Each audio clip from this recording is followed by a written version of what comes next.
Je vérifie, mais je pense qu'il doit être en vacances, ce bon vieux Jocal. Jocal n'apparaît pas dans le chat et c'est pas normal quand même, hein. Après 52 émissions où il a été 51 fois présent, il n'est pas là. Et à mon avis, il a pris des vacances de septembre. Bon, on va voir ça. En tout cas, je vous propose qu'on commence tout de suite. Bonjour à toutes, bonjour à tous. C'est l'émission Calling Station numéro 53 et je vous propose qu'on la lance tout de suite. On va faire le décompte traditionnel entre nous, sans Jocal pour une fois, mais c'est pas grave. Alors, on y va, tous ensemble dans le chat. 4, 3, 2, 1, Calling Station numéro 53, c'est parti.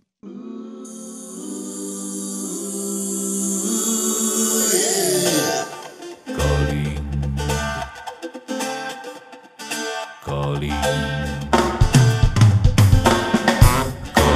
Station.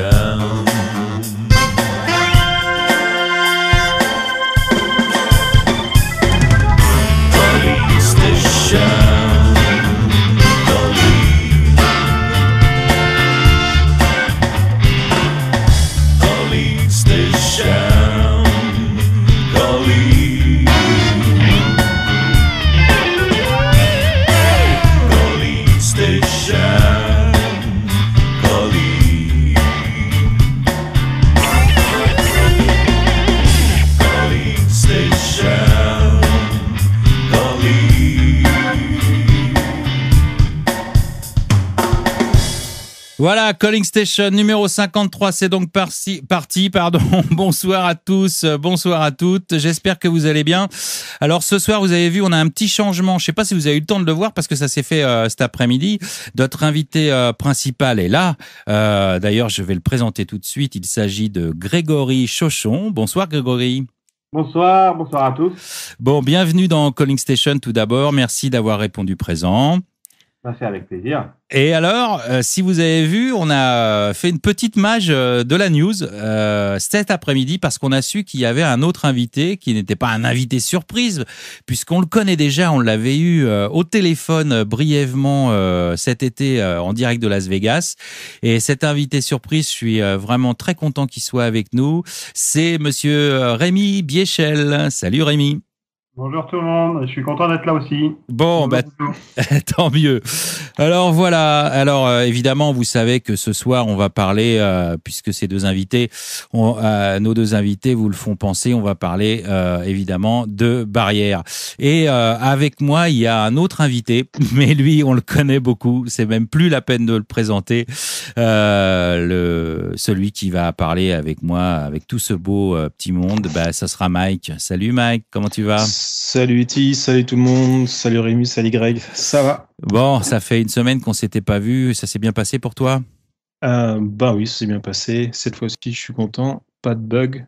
Oui, c'est vrai. Ça vient pas de moi en tout cas, si c'est quelque chose qui se passe mal. N'en parle pas, pour l'instant tout va bien. Voilà, donc croisons les doigts. Voilà, exactement.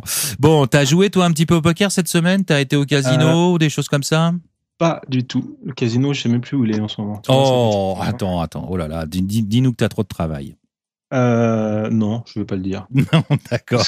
Bon, en tout cas, nos invités, les casinos, ils connaissent, puisque on va aborder différents aspects du poker chez Barrière. Alors, le casino, évidemment, le poker en dur, comme on dit, le live, bien entendu, ça existe déjà depuis un bon bout de temps maintenant.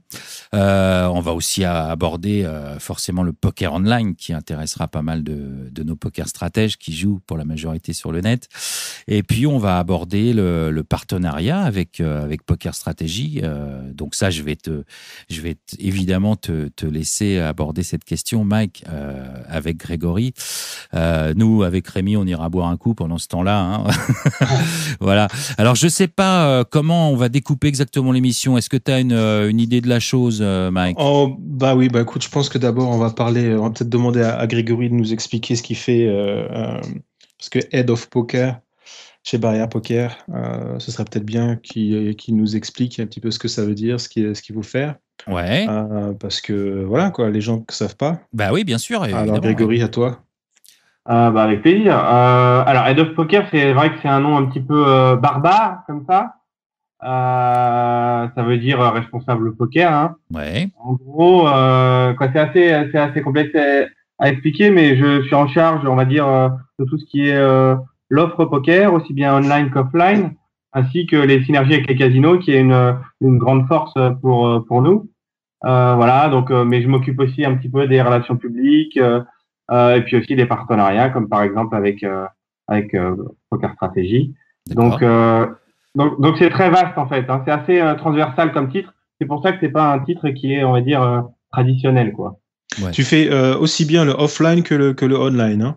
En fait, c'est vrai que barrièrepoker.fr, juste pour la petite histoire, c'est une joint venture entre la Française des Jeux et le groupe Lucien Barrière. Mhm. Mais c'est vrai qu'on travaille plus qu'étroitement avec les casinos Barrière et que effectivement, j'ai en charge de la synergie et les offres croisées qu'on pourrait faire entre le online et le offline. D'accord. Est-ce que tu es aussi, parce que peut-être que tu t'ennuies et que tu as besoin de boulot en plus, est-ce que tu t'occupes aussi d'une façon ou d'une autre de la team pro? Alors effectivement, dans mes responsabilités, j'ai la team pro, la gestion de la team pro au quotidien, aussi bien ce qu'on a fait pour la construire que voilà sur quels événements ils doivent aller et ce genre de choses. Tout à fait. Et j'ai Ok, oublié bon. une dernière chose quand même, mais qui est pas des moindres, c'est qu'en ce moment, entre autres de toutes ces choses, je suis en charge de l'organisation des World Series. Et là, c'est un truc assez prenant, on va dire. Donc tout ce que je viens de dire en ce moment, c'est un peu entre guillemets. Bon alors attends, Grégory, on va en parler de tout ça parce qu'évidemment les World Series Europe, hein, là il y a un tournoi, enfin des tournois, une série de tournois qui est assez formidable. On va en parler, on va aussi en parler avec Rémi qui je suppose va essayer de pousser les jetons là-bas et j'espère qu'il va nous sortir quelque chose et arriver à faire un bon résultat. Mais moi j'aimerais bien savoir un tout petit peu vite fait comme ça. Hein, tu nous dis 2-3 mots, hein, tu t'étends pas, mais comment on en arrive à faire ton boulot, c'est-à-dire devenir responsable, parce que head of poker, enfin responsable comme tu dis poker, dans un groupe comme Barrière. T'as fait des études pour ça? Ça existait quand t'as fait des études, le truc de Ouais, poker? il a fait l'école de poker supérieure. Ouais, c'est ça, tu vois. Je sais pas comment on arrive à faire ce truc-là. C'est quand même d'abord ton rapport avec le poker avant, il existait? J'ai fait premier un concours de circonstances en fait. Ah, c'est ça, d'accord. T'as Très couché bien. avec qui alors? Ouais. Voilà. Non, en fait, ouais, c'est un petit peu compliqué. Mais pour résumer, je travaillais dans le sport, dans l'univers du sport, qui était Ouais. ma première passion. Et j'étais un passionné de poker. Je le suis toujours, évidemment. Mhm. Et donc, quand j'ai commencé à jouer, j'étais jeune, j'avais 18 ans, donc ça fait plus de 10 ans maintenant. Je me suis vite intéressé à, voilà, à comment ça naissait aussi bien online qu'offline. Et puis, dans les années 2005-2006, il a commencé à y avoir les premiers lien entre le monde du sport et les sites de paris en ligne à l'époque. Mhm. Et donc voilà, il y a eu on va dire qu'il y a eu une connexion assez simple.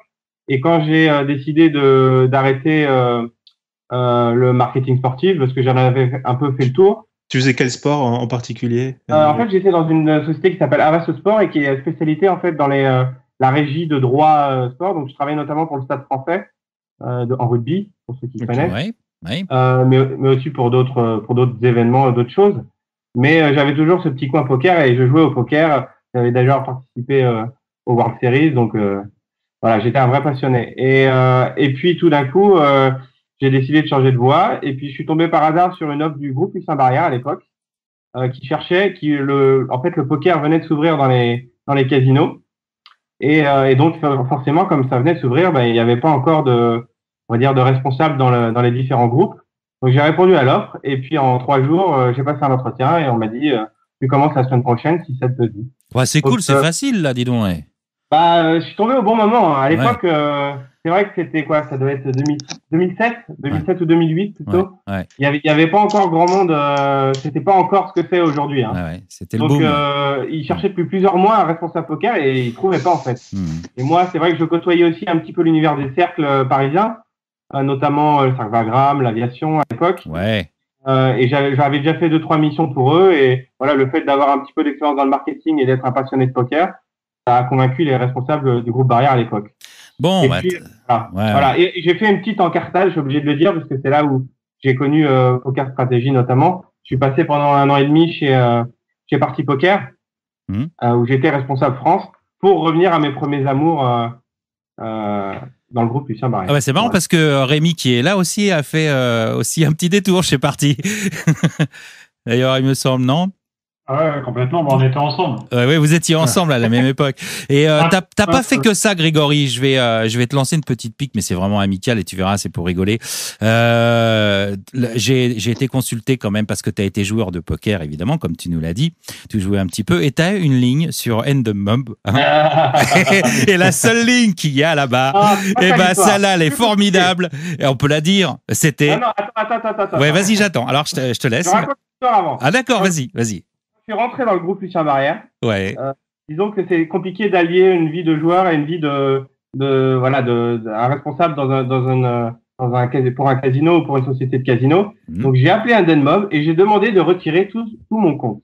Ouais. Voilà. Ouais. J'avais pas énormément de lignes, je te rassure, mais j'en avais quelques-unes. D'accord. Et effectivement, quand j'étais chez Parti Poker, j'ai accompagné Rémi sur le Partouche Poker Tour. Voilà, c'est pour ça que ça m'a fait rire, quoi. Voilà. Et j'ai fait la petite erreur de faire un petit side event où j'ai fait un cash ridicule. Oui. Et donc me voilà avec une ligne Endemmob assez ridicule. Mais c'était un truc à 750 € ou un truc comme ça. Enfin, je sais pas. Vraiment, c'est pas un gros gain en plus. Hein. C'est sur Partouche. Mais sur Partouche, quoi. Mais c'était bon. C'était juste pour le fun, quoi. C'était rigolo, quoi. Bon, en tout cas, on n'est pas là pour parler de ça. Et puis de toute façon, je veux dire, le Partouche Poker Tour, c'est aussi un événement qui est important. Et je pense que tous les joueurs et je pense que la team Barrière va jouer les événements aussi. Quel que soit l'organisateur. Ouais, d'ailleurs, Rémi a fait la bulle donc tu vois qu'il est corporate. Et voilà. C'est corporate. Tu vois, voilà, c'est ça. 65 payés, 64e invité l'année prochaine. Non, 63 payés, le 64e invité l'année prochaine et j'ai fait 65e. Aïe. J'ai sauté à 4 places de l'argent, donc c'est mieux chez Barrière en fait. Ouais. On y reviendra, Rémi, sur tes résultats. D'ailleurs, les BPT, les derniers BPT entre Las Vegas, avant Las Vegas et après, t'as quand même un petit peu réussi à faire des bons résultats, j'ai vu. En fait, si tu veux mes résultats, c'est moins compliqué sur les 2 dernières années que les années d'avant, quoi. Ouais. Il y en a nettement moins, quoi. Ouais, il y en a nettement moins. Mais en fait, t'as fait quand même 2 ou 3 premières places quand même. Même si c'était des petits events. Et t'as fait quand même des premières places et dans ta maison mère, on va dire. Ouais, c'est clair, ouais, mais c'est rigged. C'est très très bien, mais ouais, c'est rigged. Ouais. C'est très très bien. À partir du moment où on participe à un tournoi, c'est toujours mieux de le gagner. Bon, maintenant, c'est vrai que maintenant, je joue des tournois prestigieux et à buying. C'est clair que je préférerais perfer dans ces tournois-là que évidemment.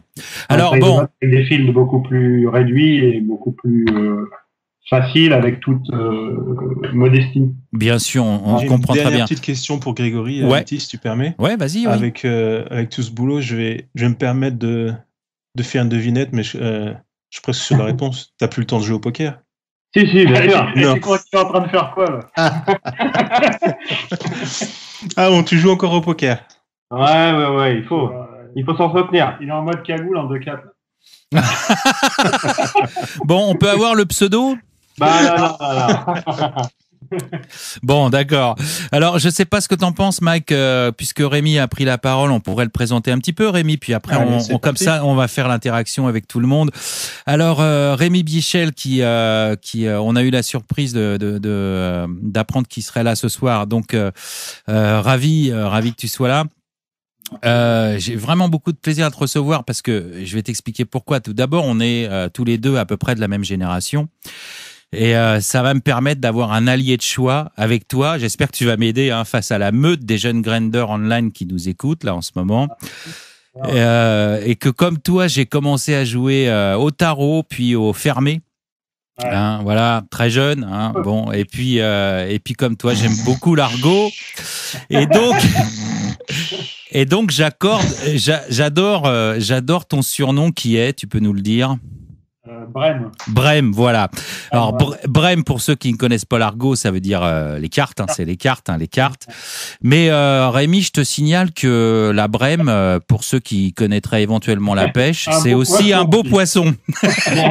Et ça au poker, mon petit gars, faut quand même faire attention. J'ai choisi Brem parce que mon nom c'est Bichel Rémi, en fait ça fait BRN. Ben oui. Ça faisait un ensemble, quoi, donc j'ai trouvé c'est super. Et ça faisait justement carte en argot, quoi. Donc. Ouais. Alors bon, pour te présenter, tu vas le faire toi-même, mais moi je voudrais citer simplement quelqu'un qui a parlé de toi. On l'a mis sur la news d'ailleurs, et voilà, pour te présenter, je trouvais que c'était sympa. Tu connais Gabriel Nassif, je suppose. Voilà, bon, il y a son agent de Gabriel qu'on connaît aussi un petit peu ici. On le salue au passage. Et il a dit un petit truc sur toi. Il a dit: Rémi, c'est juste le parfait joueur de team. Ouvert, à l'écoute, gros partage, belle remise en cause. Il sait d'où il vient et la chance qu'il a. J'ai eu la chance c'est lui qui parle, hein, bien sûr. Hein, j'ai eu la chance de pas mal partager avec lui à Deauville, et c'est un des rares joueurs qui est peu affecté par le bust. Il apprécie tous les moments qui lui sont offerts. C'est joli, non, comme hommage, quand même. C'est super, ouais. Voilà. Alors, il dit que tu es peu affecté par le bust. Alors ça, moi, j'aurais quand même que tu nous le dises de vive voix. Est-ce que ça sous-entend par là que tu es un des rares joueurs de poker que le tilt n'affecte pas? Le tilt est obligé d'affecter un minimum, mais pour ma part, il fait partie intégrante du jeu. Donc, le bust, à partir du moment où on joue au poker, si on veut pas perdre, je pense qu'il faut pas jouer. Donc, pour moi, je l'ai pris en compte dans ma carrière, c'est-à-dire que je sais que de toute façon, on va plus bust que gagner en plus. Donc, je pense que si on arrive à être moins affecté par les busts, c'est préférable pour son bien-être personnel déjà. C'est sûr, c'est préférable, c'est évident, mais des fois, dans le feu de l'action, on est des fois un petit peu mécontent, et puis on peut avoir des réactions plus ou moins violentes, même intérieures, mais voilà. Ouais, non, j'arrive à le comprendre. Après, c'est une question d'état d'esprit, et bon, mon état d'esprit, il est pas comme ça. Ça fait des années et des années que je joue, comme tu disais, on a joué au poker fermé et tout, donc ouais, voilà, oui. J'ai appris avec mes antécédents à prendre des coups et des coups et des coups. Donc maintenant, j'ai pris une certaine manière de les encaisser. Ouais. Donc moi, je trouve que de toute façon, à partir du moment où on a bust, c'est fait, et on pourra pas revenir en arrière. Donc pour moi, c'est plus important d'essayer de sortir la tête haute, et voilà, quoi. Bon, t'es très tranquille là-dessus. Bon, bah c'est une force, hein, ça. Hein. En fait, je suis tranquille là-dessus, mais pour les gens qui me connaissent, excuse-moi. Attends.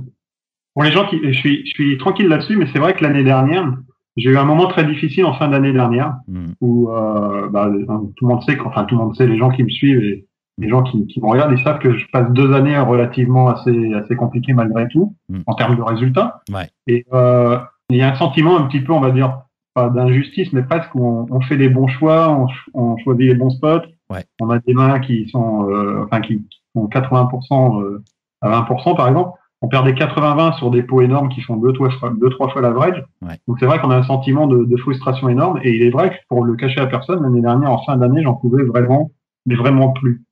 Et je pense que ça, c'est très très bon pour les joueurs qui veulent faire ce métier-là, qui font ça à haut niveau. Et j'en ai parlé avec des professionnels de poker à haut niveau, hein, parce que je les côtoie. Mais en fait, ce qui est très très bon, c'est de prendre un coach, enfin entre guillemets un coach mental. Et j'ai eu affaire à ça, et c'est juste magnifique, et ça permet de relativiser, de se calmer en fait. Oui. Ça, c'est génial. Hein. Ça, c'est génial. Bon, alors ça c'est bien ce que tu dis. Je crois que c'est vraiment un sujet qui peut intéresser beaucoup les gens qui nous écoutent, qui sont pour beaucoup des joueurs qui ont une petite expérience, ou voire une grande expérience même. Tu sais, évidemment, quand 2 ans ou 3 ans d'internet, si on le joue vraiment à fond, on peut acquérir une expérience équivalente à plusieurs années de live. Hein. C'est évident au niveau au moins du nombre de mains. En revanche, quand on est en live, on ne va pas se réinscrire à un tournoi tout de suite derrière, parce qu'il n'y a pas de table comme sur Internet, etc. Donc, c'est ça qui est difficile. Alors, ça m'intéresse de rentrer dans cette discussion avec toi. Juste, on va la reprendre tout de suite. Juste pour rigoler, ta première ligne de mob à toi, que j'ai vue, puisqu'on en a parlé de celle de Grégory, elle date de janvier 2007, où tu finis 29e du Planète 40 Cercle Gaillon. C'était un tout petit truc. C'est gentil, je ne savais pas du tout. Oui, alors c'est ta première ligne, c'est là où tu apparais, en tout cas sur un tournoi qui est enregistré là-bas. Hein. Tu as joué bien avant, ça on le sait. C'est en francs, non ? Alors, c'était non, c'était en 2007. C'était en janvier 2007. Donc là, voilà. Alors, pour l'anecdote, c'était Bruno Benveniste, que vous connaissez très bien, qui termine 40e. Et je précise qu'il y avait que 40 joueurs. Donc on salue Bruno s'il nous écoute. Et puis s'il veut passer parler avec nous, il peut le faire d'ailleurs. Et dès 2008, en revanche, Rémi, là, on parlait de toi partout. Ouais. Là, tu as fait un nombre de cash, mais impressionnant. Moi, je t'ai suivi à l'époque. C'était à chaque fois que tu faisais un tournoi, tu étais au moins ITM et tu as fait en plus des grosses perfs. Alors, ce qu'il y a, c'est que tu as pris la décision. Là, c'est là que je vais. Ce que tu nous as dit justement maintenant, tu as pris la décision de devenir pro à peu près à cette époque-là. Hein, non, c'est en 2007, 2006, 2007, non? Non. Pro, c'est 2008. 2008, ouais, c'est ça. Bon, d'accord, 2008. 2008, voilà. Ouais, c'est ça. Et donc, ouais, 2008. Voilà, dès que t'es... En 2008, j'ai arrêté de travailler. Voilà, et d'après ce que tu viens de nous dire, donc là, tu as fait un nombre de cash vraiment super, tu as vraiment une année exceptionnelle, on peut le dire. Hein. Ouais, c'est clair. Hein. Et avec le recul maintenant, avec ce que tu viens de me dire avant, là, et les 3-4 années qui ont passé, est-ce que le fait d'avoir quitté ton boulot, parce que tu avais un boulot à l'époque, ouais, tout à fait. Ouais. pour devenir pro de poker ne t'effraie pas plus aujourd'hui qu'au moment où tu as pris ta décision? Attends, vas-y, répète les questions. Est-ce qu'aujourd'hui, bon, alors je vais te la formuler autrement. Si j'ai une baguette magique maintenant là, je te fais revenir 20 ans en arrière, on va dire. Ouais. Je fais revenir dans le temps, peu importe. Est-ce que tu referais le même choix, c'est-à-dire de devenir joueur pro? 200% oui. Ouais, ok. Est-ce que tu le ferais plus tôt? Parce que tu l'as fait. Non, je le ferais.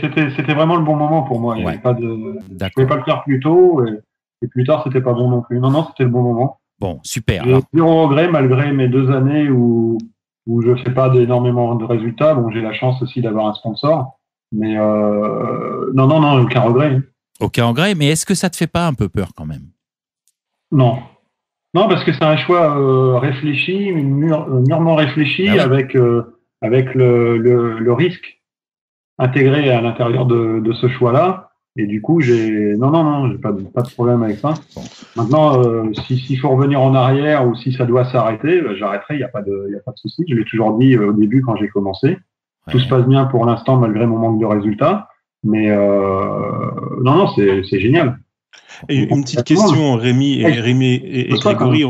En fait, tu dis bon voilà, une année 2008 super, 2 années un peu plus difficiles, mais quand même un bon sponsoring avec Barrière. Ouais. Alors comment ça se fait que c'est pas seulement parce que Grégory et toi vous connaissez, comment ça se fait que parce que c'est dur en ce moment, comment ça se fait que tu arrives, je vais poser un peu franchement la question, à conserver ton sponsoring avec Barrière?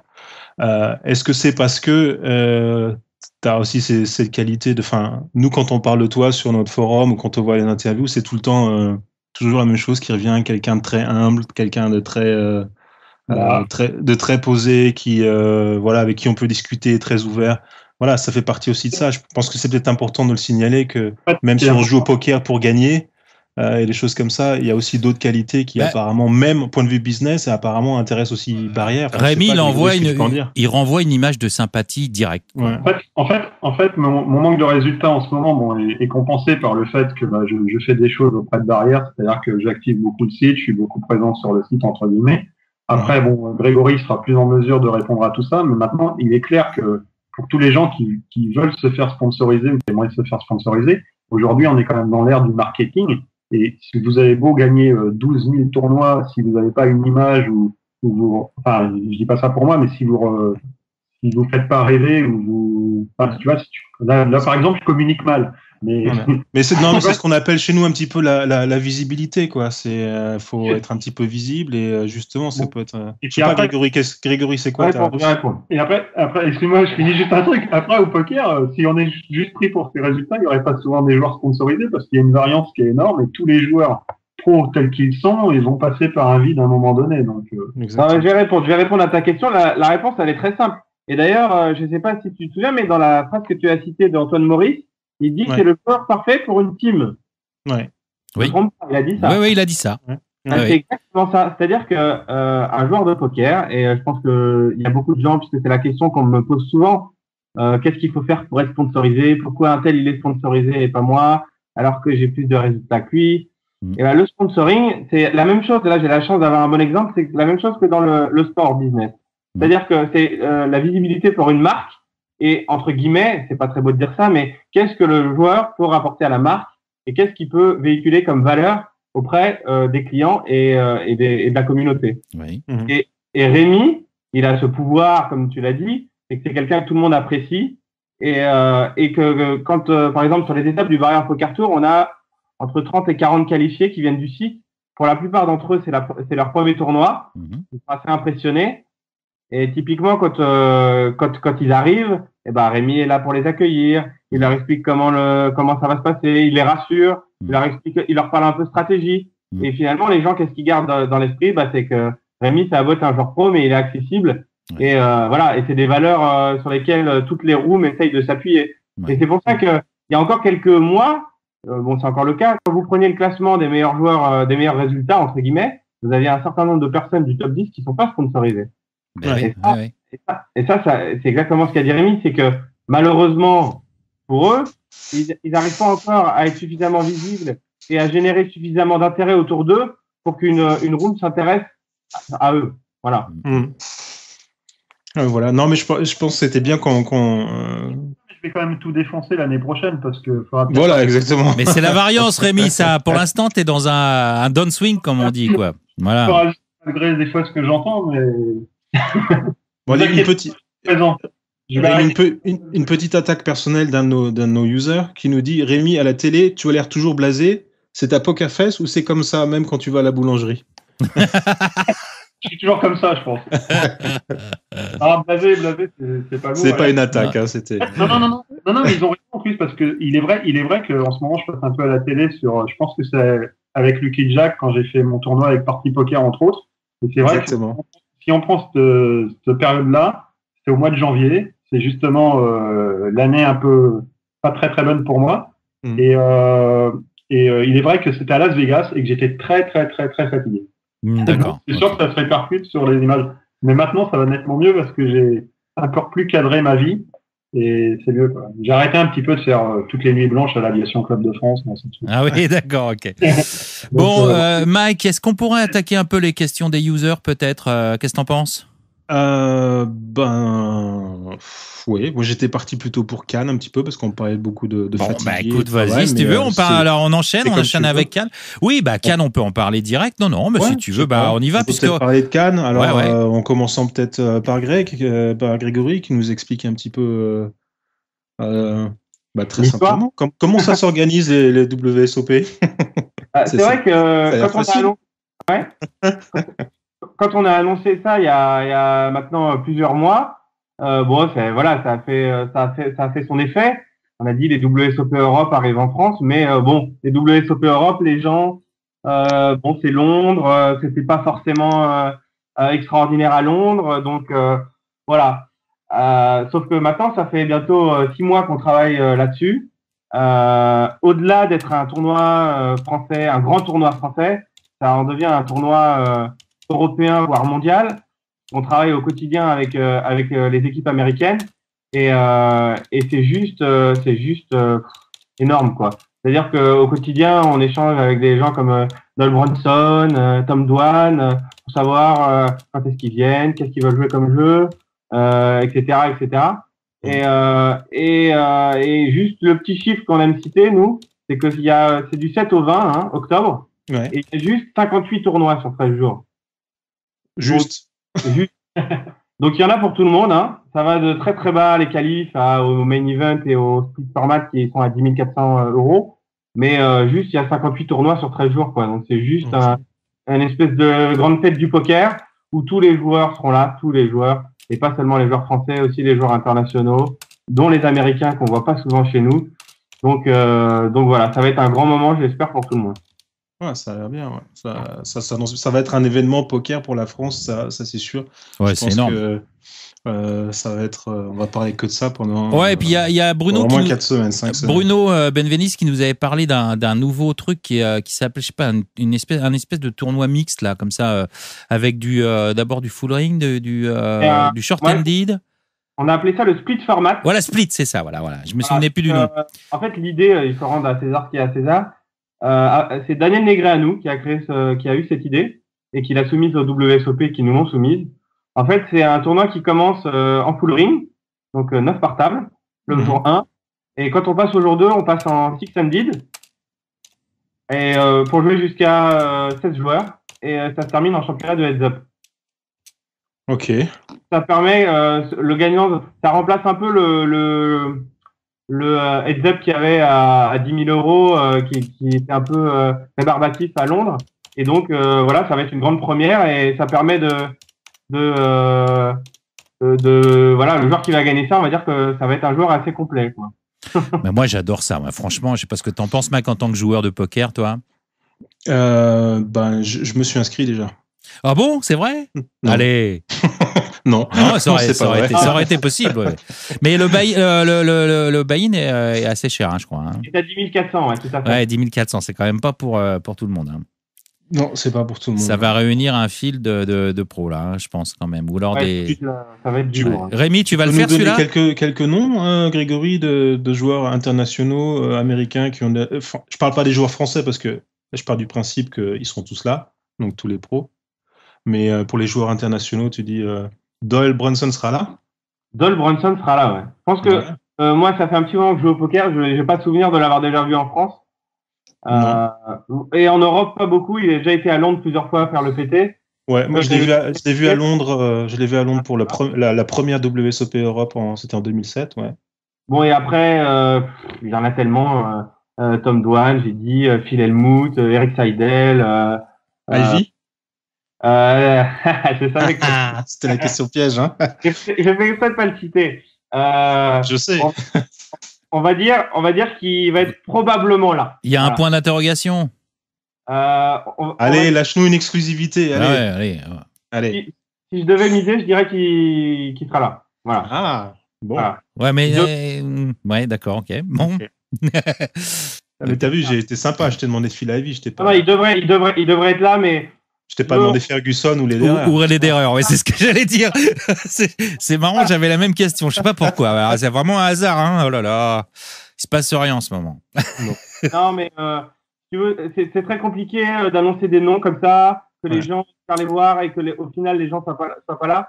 Et tu sais très bien comment sont les joueurs de poker et jusqu'à la veille, tant qu'il n'est pas arrivé à l'aéroport, on ne sait pas ce qui peut se passer. Ouais, surtout eux, c'est sûr. Ouais. Donc, je vais pas dire Phil Ivey sera là et que les gens soient déçus, mais voilà. Alors, parce que si même Douane, c'est pareil, s'il a une grosse partie sur barrière.fr à la veille, il va pas la lâcher, hein. Je vais te dire pourquoi Tom Dwan, je suis un peu plus rassuré, parce que Tom Dwan, quand il n'est pas là, c'est qu'il y a une grande partie en Asie, généralement. Ah, c'est vrai qu'en ce moment, oui. Il est joueurs chinois. Ouais. Et j'ai, entre guillemets, on a un petit peu de chance, puisqu'en fait, les joueurs chinois, ils seront là aussi. Ah bon? Ah bah d'accord. Ah ouais. Donc en fait, Sortez vos banquerolles. Macao, le retour. D'accord, ok. Et Grégory, une petite question indiscrète.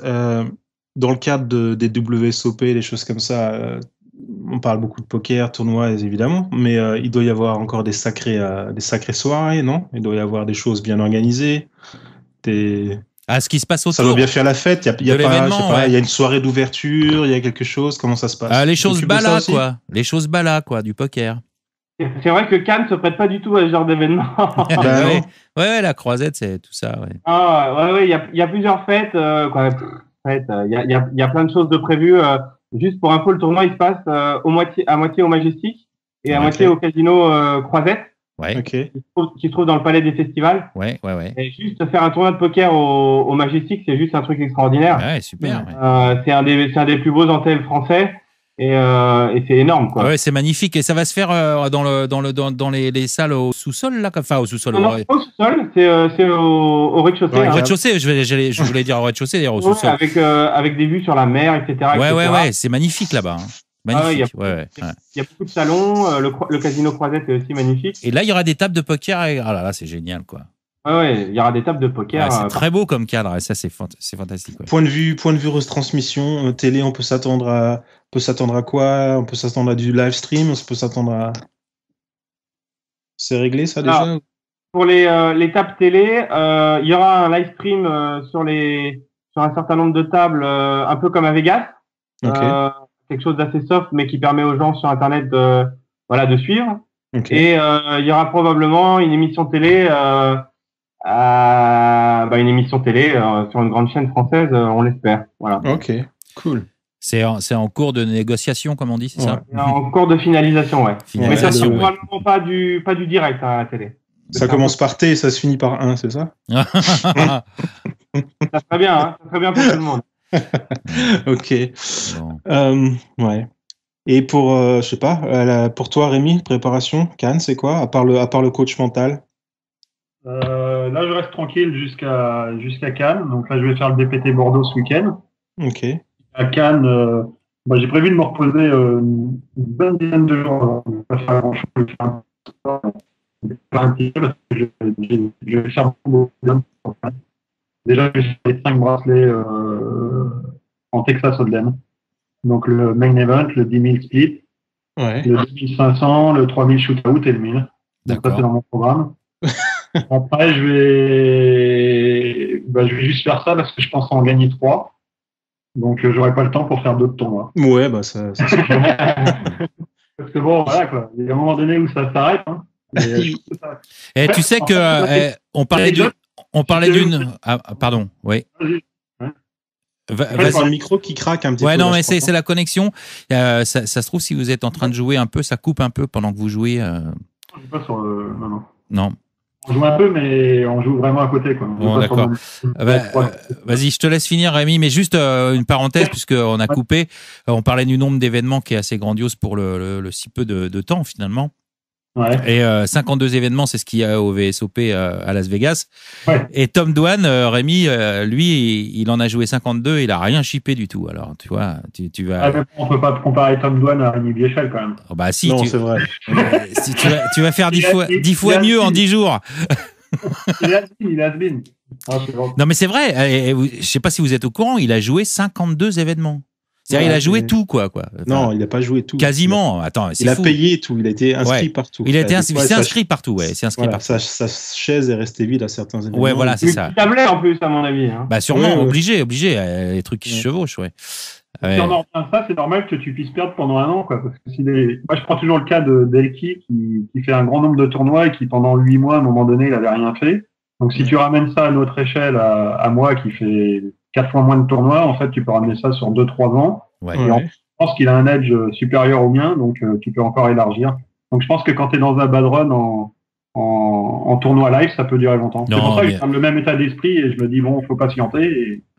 Ben bien sûr, Rémi, mais attends, on est derrière toi. Tu as bad run, ça va pas durer 107 ans non plus. Tu joues au golf, Rémi? Je joue pas au golf. J'ai appris juste au mois de... C'est quand? C'est au mois de juin, là, je suis allé faire un stage. Et c'est très sympa.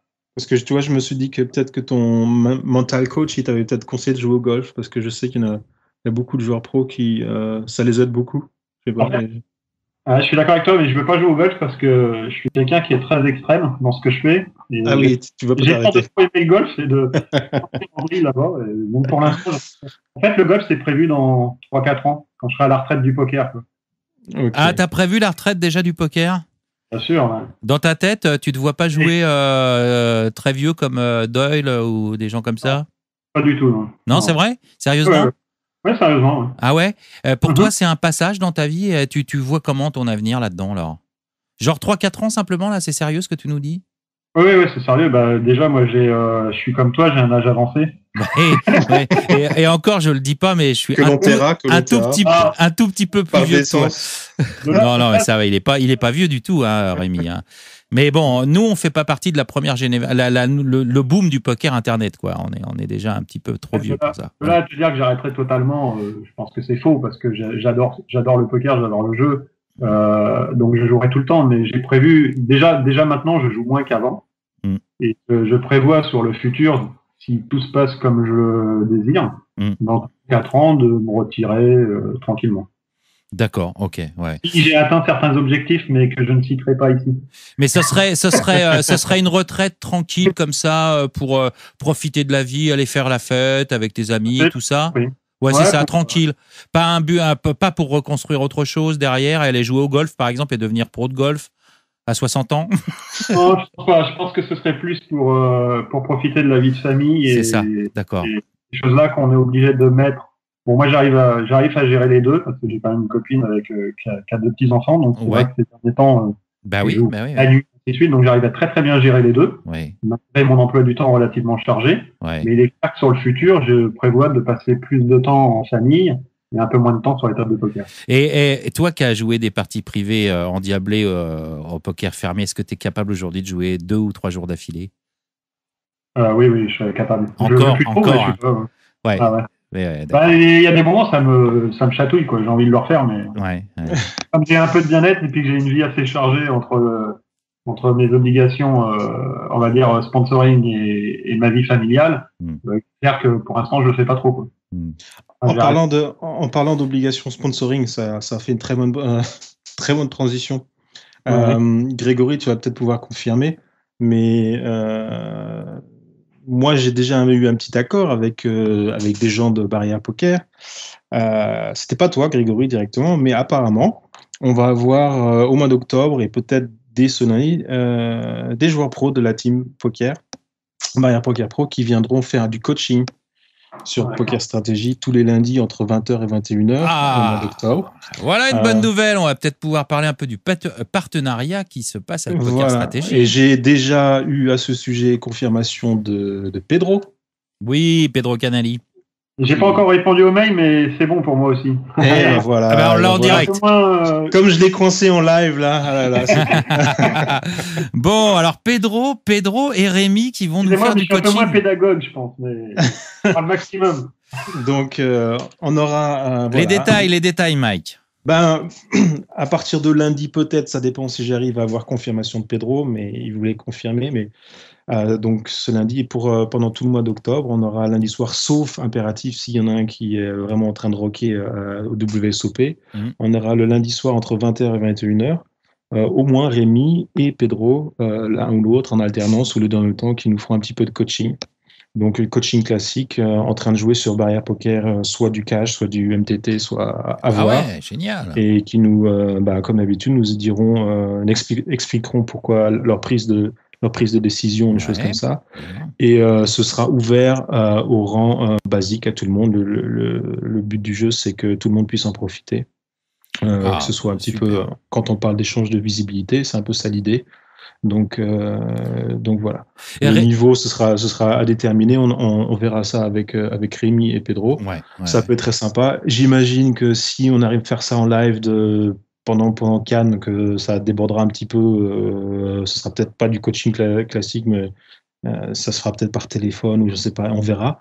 Et puis bon, voilà. Moi, ça c'est génial. Alors vraiment, ça c'est super. Alors. Ouais, ça me réjouit. Ouais. Alors dis donc, justement à propos de ça, Pedro, je sais qu'il a une très grosse expérience online. Il a commencé comme ça d'ailleurs avant de faire du live. Maintenant, il a une grosse expérience en live aussi maintenant. Rémi, quant à toi, évidemment, tu as commencé par le live, on en a parlé, on t'a présenté comme ça.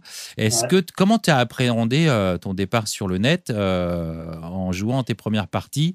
Et est-ce qu'aujourd'hui, ça te paraît comment? Est-ce que tu fais vraiment une différence? Tu joues pareil? Est-ce que tu as eu du mal à appréhender le net par rapport au live? En fait, j'ai joué beaucoup en live. Ouais. Après, quand j'étais sponsor, entre autres par Party Poker, j'avais joué beaucoup online. Bah oui.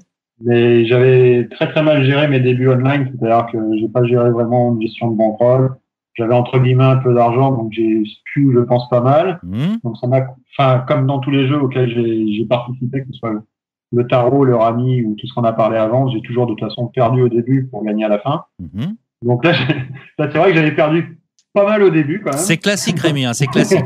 Ouais, mais là, le problème, c'est que j'avais perdu quand même beaucoup trop. Ouais.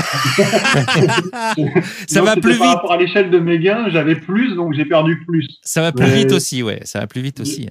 Ouais, je pense que j'avais un tracker. Bon, c'est vrai que ma courbe était très très mauvaise et je lui ai déchatté beaucoup. Ouais, mais est-ce que tu t'as analysé pourquoi tu as perdu? Parce que toi, je sais que t'es un mec qui analyse les choses et t'es un compétiteur, donc t'aimes pas perdre. Et donc, ouais. Est-ce que t'as analysé? Est-ce que tu reconnais que t'as mal joué ou est-ce que t'as pas eu de cul simplement ou tu vois? Alors, maintenant, avec le recul, j'ai compris que déjà je jouais à des limites supérieures à mon niveau. Voilà. Donc, je jouais 1-2, 2-4. Mhm. Et sur le point .com, je pense qu'il était clairement net que j'avais pas du tout le niveau. Mhm. Donc j'ai remis ça un peu sur la malchance au début quand même. Grégory est là pour le pour voir parce qu'on a fait des parties et malgré que j'ai la défaite cool, là je l'avais un peu moins. Ah, il cassait un PC par semaine. Ouais. Non, Oh, c'est pas vrai. c'était un J'avais PC jamais sponsor. C'est pas grave, Rémi. J'ai jamais cassé un PC. C'est la seule personne qui arrive à avoir un ordinateur portable dont l'écran est détaché du clavier. En fait.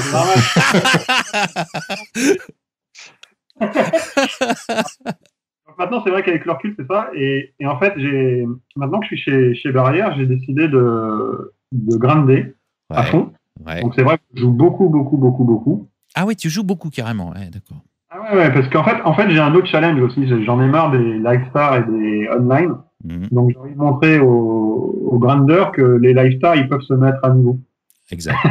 Bon, pour l'instant, je regarde un peu pour moi. J'ai pas trop fait de trucs là-dessus parce que je veux pas trop communiquer. Non, mais c'est bien ça. Ça, c'est bien. J'adore ça. Ouais, un petit challenge. Ça nous en fait des exclusivités Et ce soir. tu te souviens Roger Arabédian, ce qu'il a fait. Il a quand même chopé un peu 2 ou 3 gros règles et il les a quand même un petit peu. Bon, il n'y avait pas énormément de mains, mais il a aussi réagi à ça. Alors, si tu le fais toi aussi, je suis content. Ouais. Ouais. En fait, je vais t'expliquer un truc. Bon, maintenant, moi, j'ai jamais trop lu de livres et vu les forums et ainsi de suite pour évoluer parce que je suis un autodidacte et j'ai envie de réussir par moi-même. Donc, c'est vrai que je mets plus de temps que certaines personnes. Ouais. Et ce que j'ai fait, je pense que c'est ce que tout le monde fait. En fait, j'ai fait une gestion de bankroll rigoureuse. Donc, je suis parti avec 500 € sur barrièrepoker.fr. Ouais. En 0,25, 0,50. Ah oui, t'as démarré en bas, ouais. Ouais, parce que j'ai eu un mauvais souvenir de mes débuts en 1-2. Donc, je me suis dit, j'ai le temps. En plus, c'était le début, il n'y avait pas beaucoup de monde. Donc, ça tombait bien. À 1200, 1300, je suis passé en 0,51. À 4000, enfin, au-dessus de 5000, je suis passé en 1-2. Je suis redescendu, j'ai monté, je suis redescendu. Donc là, ça a duré 2-3 mois, on va dire. Après, j'ai vu que ma zone de confort, en dessous de 4000, je pouvais jouer 0,51 et au-dessus de 4000, je jouais 1-2. Donc, je faisais des shots dès que j'étais en dessous d'un 2. Après, au-dessus de 12 000, je suis passé en 2-4. En 1-2, pardon. Non, qu'est-ce que je raconte? Au-dessus de... Non, je dis une bêtise. À partir de 7 000, j'ai joué 1-2. 14 000... À 12 000, j'ai joué 2-4. Et là, je suis en 2-4, en fait. Et je suis à 12 000, j'étais monté à 15. Et voilà. J'ai fait un petit shot en 5-10. J'ai perdu 2 buy-in, vite fait, quoi. Ouais. Et t'es redescendu. J'ai joué 4 mains, quoi. Alors, c'est pas mal, Rémi. Alors, on va pas rentrer dans les détails, mais au niveau gestion de bankroll, il y aura des choses à redire. Ouais. Mais ça, c'est autre chose. Les poker stratèges, on fait le calcul. C'est pas un problème. Par contre, ça veut dire que t'as été super gagnant, alors. Bah, ouais, pour l'instant, ça se passe pas trop mal. Bon. Je suis parti avec 500 il y a un an. Donc, au début, en 0,25, 0,50, bah, quand je gagnais. En plus, c'est vraiment un challenge parce que pour les gens qui me connaissent, je jouais par exemple à l'aviation où j'avais joué 5-5, 5-10 les blindes, j'avais eu 2-3 000 devant moi. Là, je me retrouvais à jouer 2-3 tables en 0,25, 0,50 juste pour monter les limites et pour prouver aux gens qu'on peut gagner online. Ouais, c'est bien ça. Non, en fait, j'ai fait ça pour moi, pour mon challenge et pour aussi en étant porte-parole parce que bon, comme on disait, je suis sponsorisé. En fait, ce que je veux démontrer, c'est qu'on peut vraiment gagner online, mais qu'il faut être rigoureux, avoir une bonne gestion de bankroll, savoir redescendre les limites, choisir les tables. Exactement, mais c'est tout ce qu'on apprend sur Poker Stratégie, tu sais. Mais désolé, je lis aucun truc. Oui, mais Poker Stratégie, c'est une école de poker, évidemment, mais qui apprend aussi au départ la gestion de bankroll. C'est la première chose qu'on apprend. Alors en fait, en gestion de bankroll, je pense que par rapport aux gens qui ont des gestions de bankroll, peut-être que j'ai une gestion large ou pas large, je ne sais pas du tout. Non, pas large. Par rapport à ce que tu nous as dit, pas large. En revanche, tu as quand même un niveau de poker qui est supérieur à celui à tes adversaires au début quand tu as commencé en 0,25-50. Donc tu peux te permettre d'avoir une gestion, ce qu'on appelle agressive, puisque tu as un edge quand même sur tes adversaires, même si tu n'as pas l'habitude du online. Les gens qui jouent en 0,25-50 par rapport à ton expérience, ils sont quand même en général bien moins meilleurs que toi, bien moins bons. Bon, donc ça correspond. Ouais, pardon. Ça correspond. Après, évidemment, il y a un autre souci que tu as eu dans la tête, tu l'as un peu évoqué, et ça, c'est intéressant d'en parler, c'est que toi, tu as joué des parties bien plus chères. Et est-ce que c'est pas difficile, justement, de se concentrer en jouant si peu? Je vais t'expliquer un truc, c'est vraiment, entre guillemets, parce que je suis sponsor et que j'ai vraiment un challenge, et en plus, je vois sur le long terme, et je pense que c'est nettement plus rentable de jouer online qu'en live. Ouais.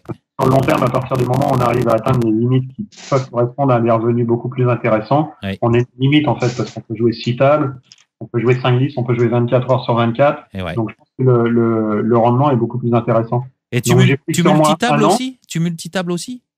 Ah, mais je peux jouer 14 tables, monsieur. Oh, mais là. Mais tu te rends compte un peu? Mais c'est dingue, ça. Bon, vas-y, Ouais, continue. je suis un peu à fou dans ma tête. Hein. Ouais.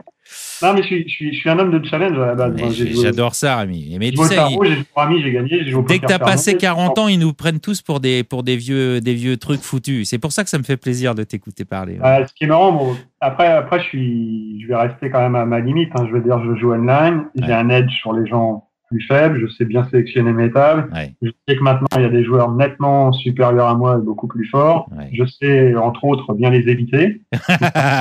Mais bien sûr. Et en fait, voilà, quoi, Ouais. moi, mon ego, je le laisse dans ma chaussette et quand je joue, voilà, je suis tranquille. Bon, je crois que Mike, il y a meilleur que soi tout le temps et il y aura toujours meilleur.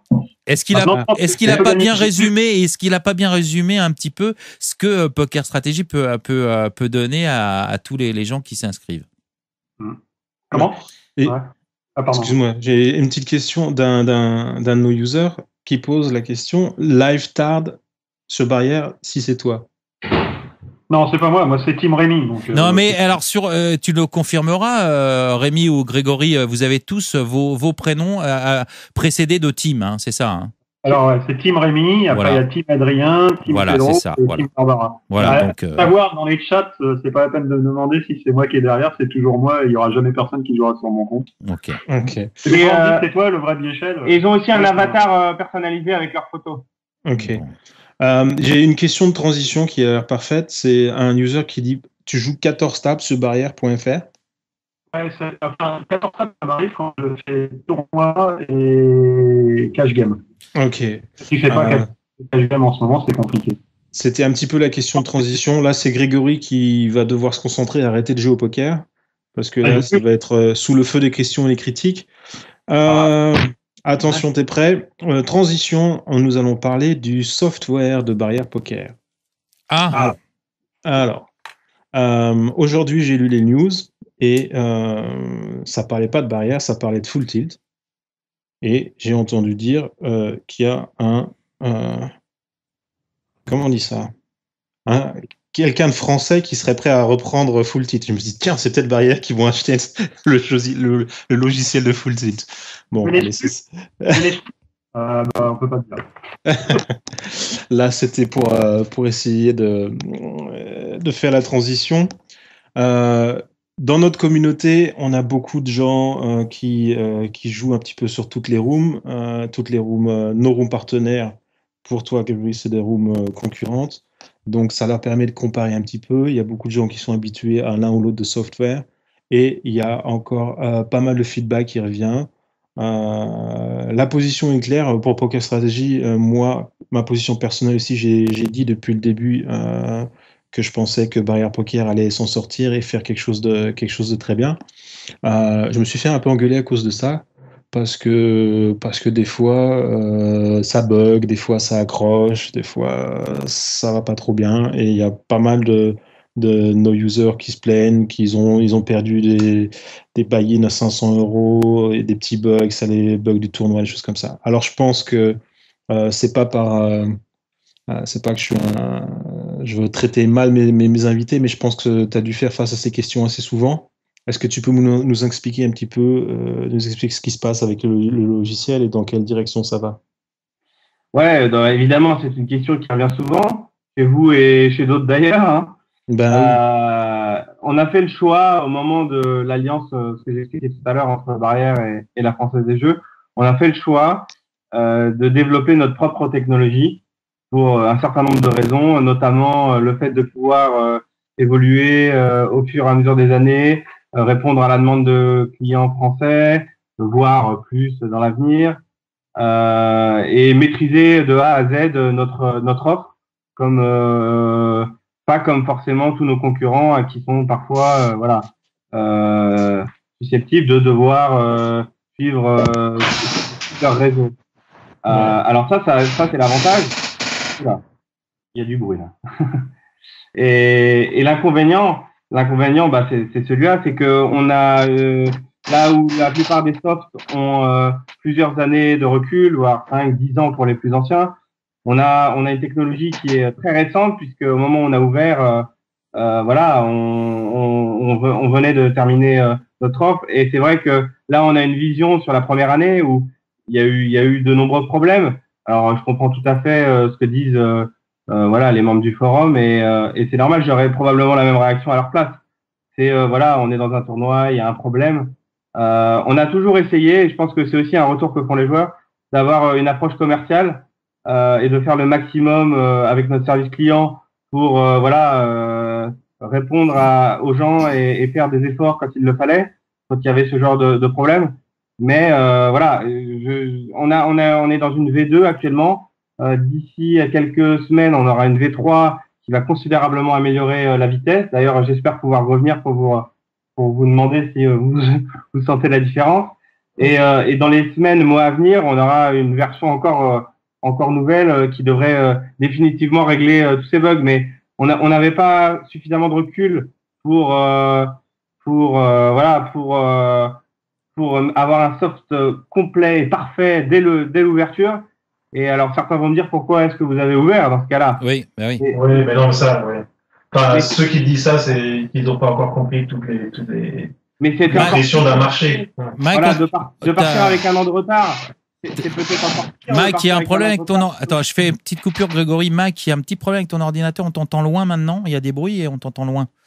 Et ben non, je suis là. Oui, mais bon, je sais pas. Je suis à Gibraltar, c'est un peu loin, mais. Oui. Bon, vas-y, Grégory. Les bugs, on les a répertoriés. Hein. Il y a pas mal de users, justement, comme t'as dit, Mike. Hein, on les connaît justement. C'est des gens qui jouent toute la journée, donc ils peuvent. Exactement. Je pense que tout le monde les connaît.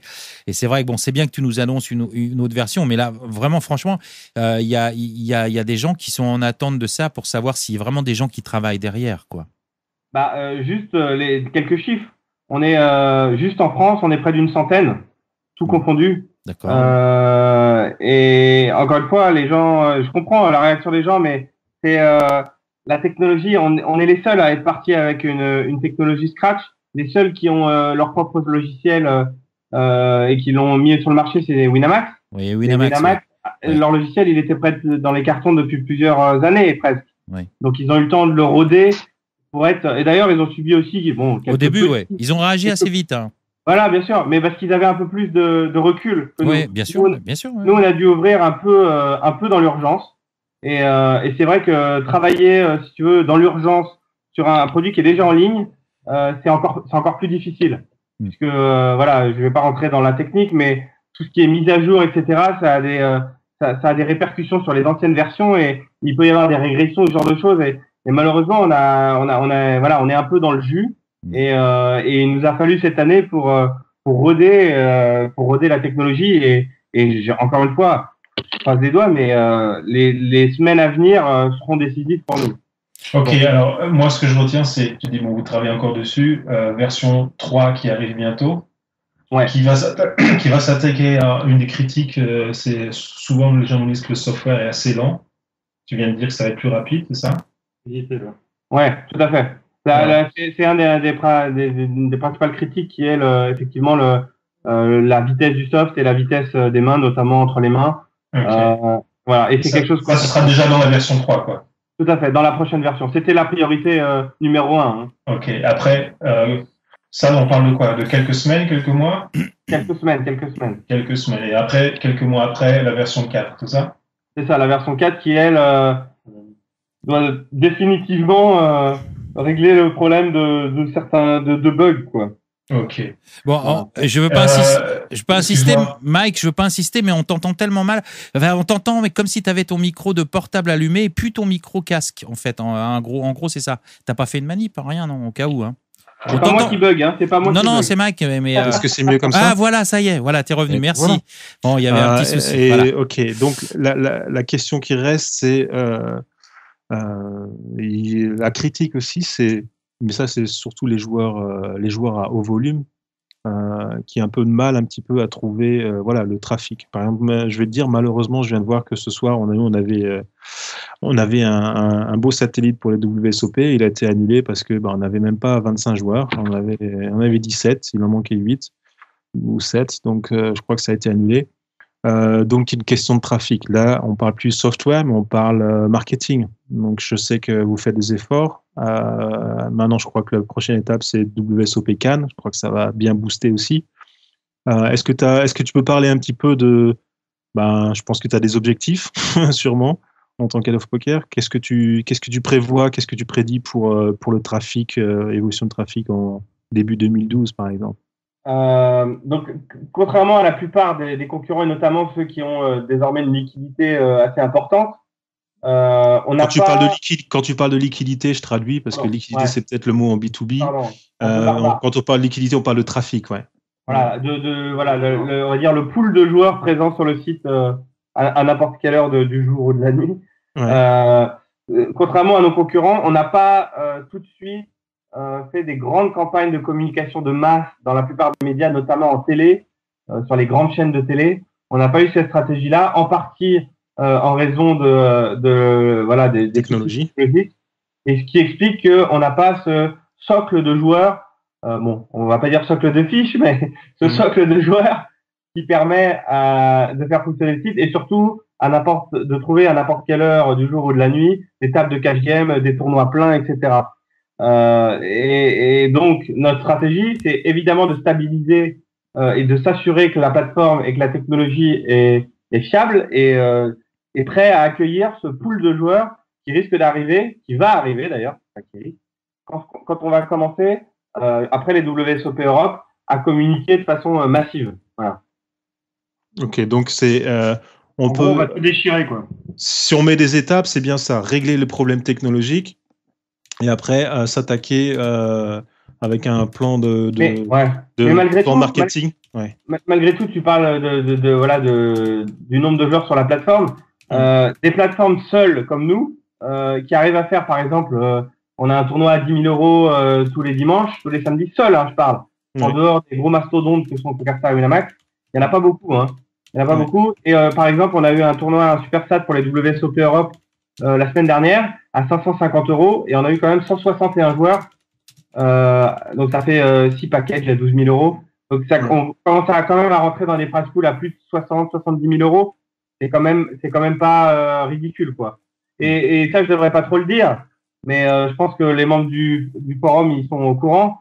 C'est que qui dit faible nombre de joueurs dit souvent overlay quand même. Donc mais c'est pas un argument marketing, mais les gens savent qu'il y a certains tournois ou certains moments où il peut être intéressant de jouer nos tournois, quoi.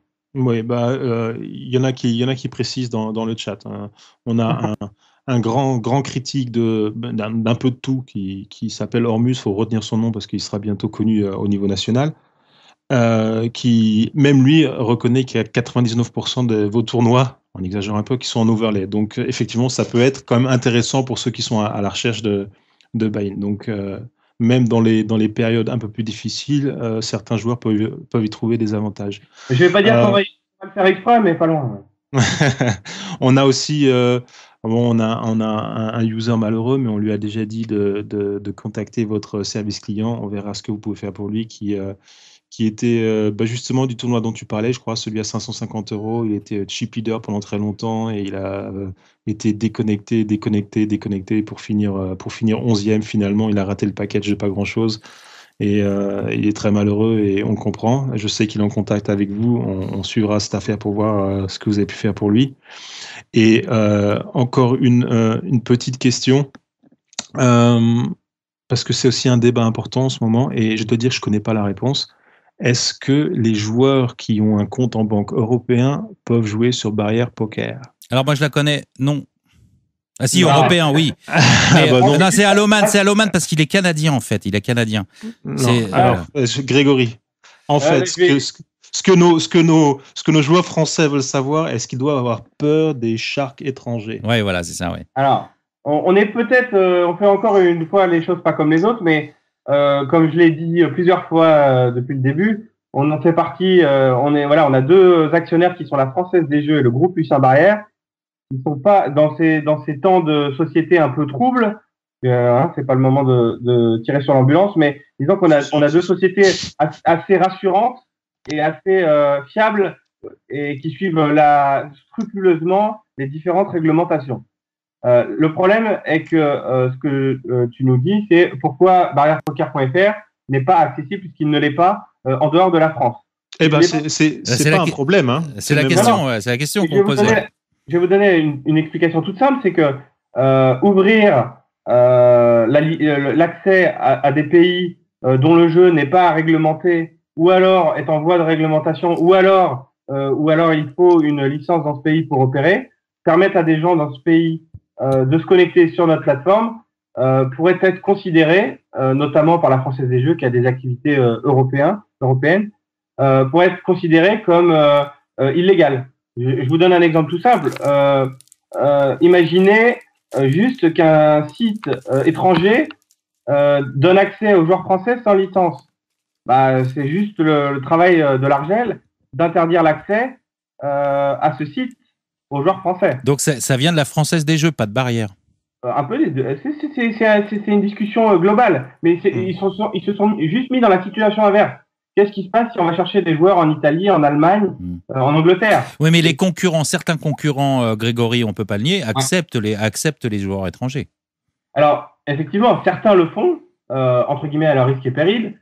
Nous, ça n'a pas été notre décision. Moi, je suis persuadé qu'un jour, de toute façon, ce marché, au niveau des liquidités, des poules de joueurs, va s'ouvrir et que petit à petit, on va arriver vers un marché européen, voire plus. Tu y crois à ça, toi? Oui, clairement. Ah, génial. Mais écoute, ce serait une bonne nouvelle. Notamment, il y a des rapprochements avec l'Italie, quand on a lu ça dans les nouvelles, où les gens commencent à parler avec l'Italie. Une fois que vous avez fait ça avec l'Italie, vous pouvez faire ça avec d'autres pays. Et il faut juste que ce soit réglementé dans chaque pays pour trouver un accord avec l'ensemble des pays. Mais nous, on pouvait pas se permettre dans notre situation de laisser la plateforme ouverte à n'importe où, à n'importe qui. Voilà. D'accord. Mais tu sais, Grégory, là, tu as l'air de défendre là-dessus, mais pour l'instant, je vais dire, c'est l'inverse qui se passe. Hein, c'est que les joueurs français se plaignent de cet état de fait, que les joueurs étrangers peuvent jouer en France, parce que finalement...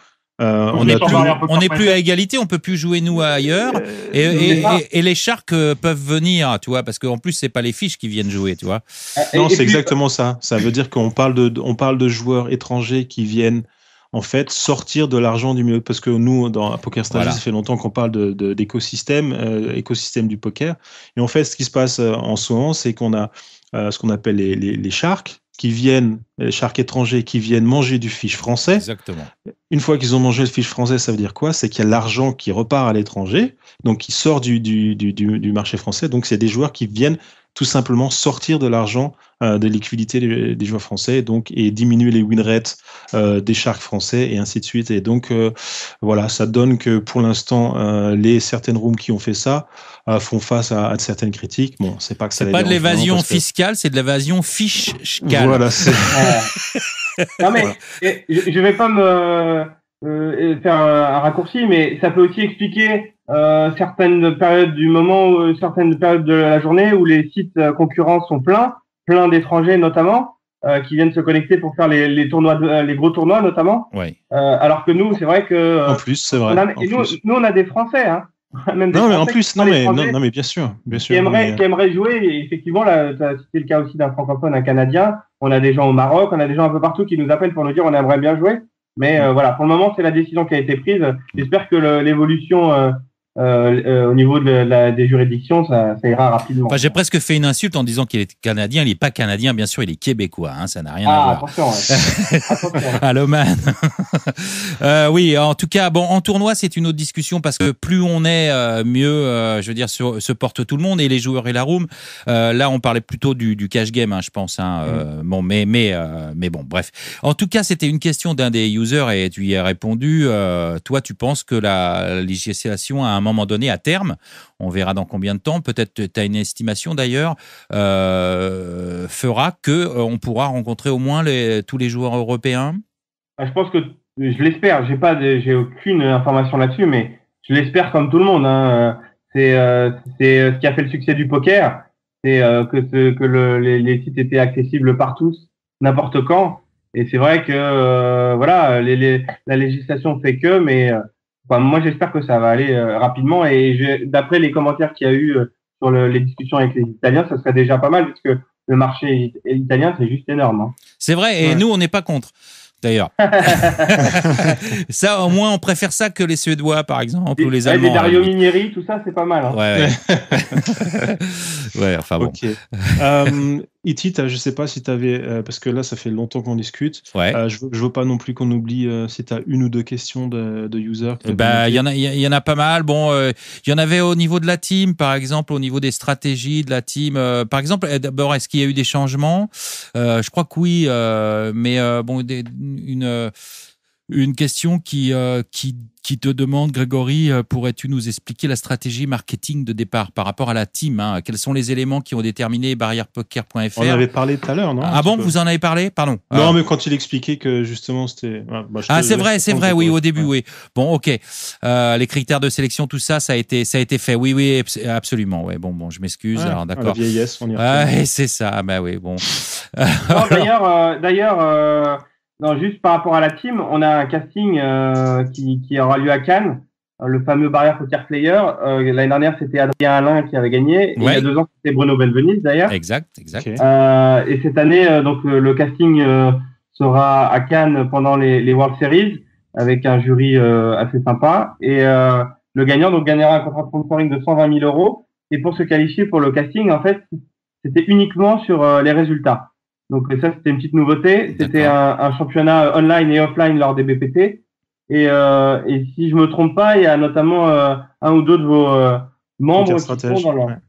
Voilà, notamment Christophe Lesage, je crois, qui fait partie.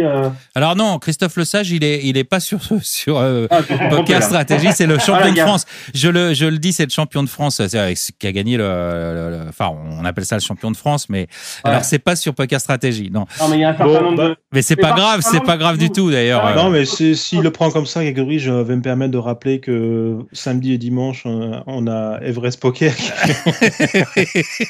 Non, mais c'est pas grave. Non, mais, on aura un bon coaching avec Léo Truche samedi soir et dimanche un bon knock-out. Allez, un petit indice à Grégory, tu peux un petit indice à Grégory. Il n'y a pas de problème.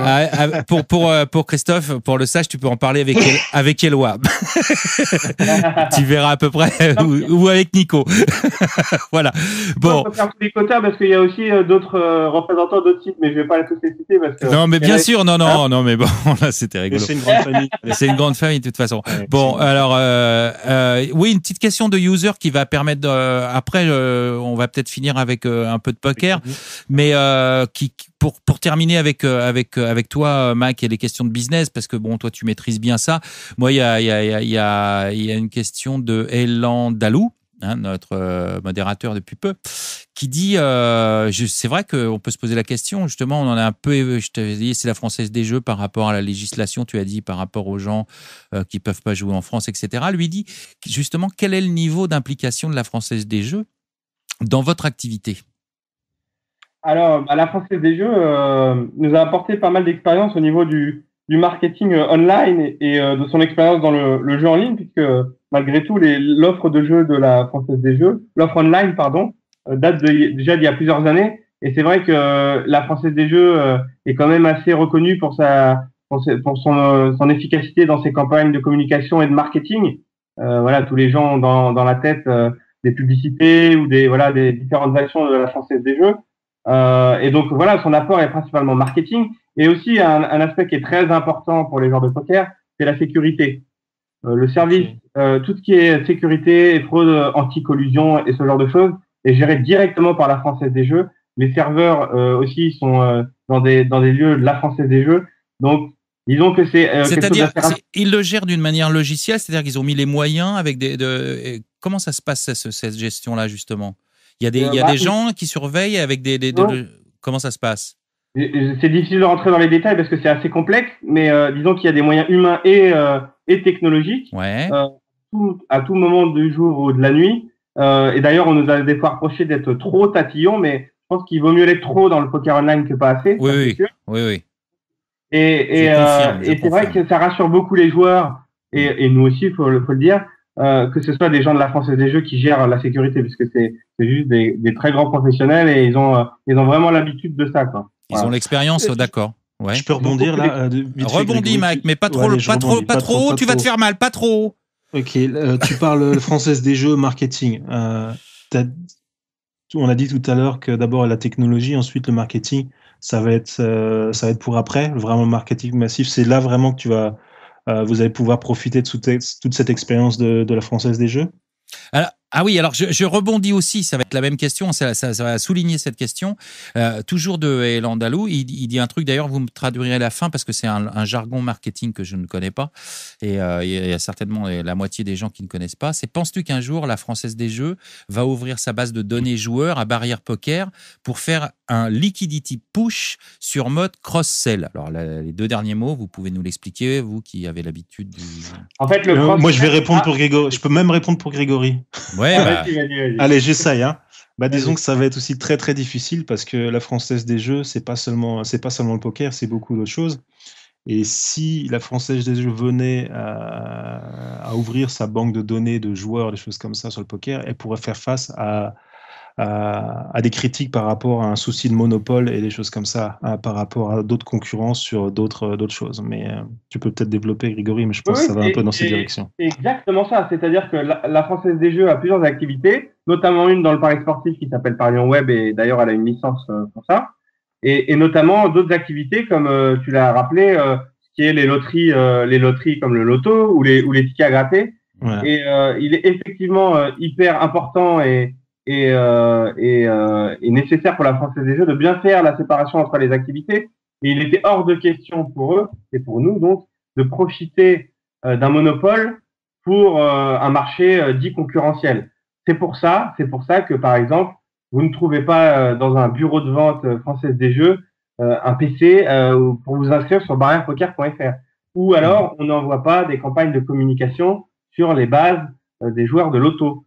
Voilà, c'est quelque chose qui était très important et je peux vous dire que, encore une fois, à la Française des Jeux, ce sont des sujets très sensibles et très importants et c'est très clair depuis le début et certes, ils nous aident dans des activités, on a parlé cross-sell. Cross-sell, c'est donc le fait de, par exemple, tu peux dire ce que c'est, oui.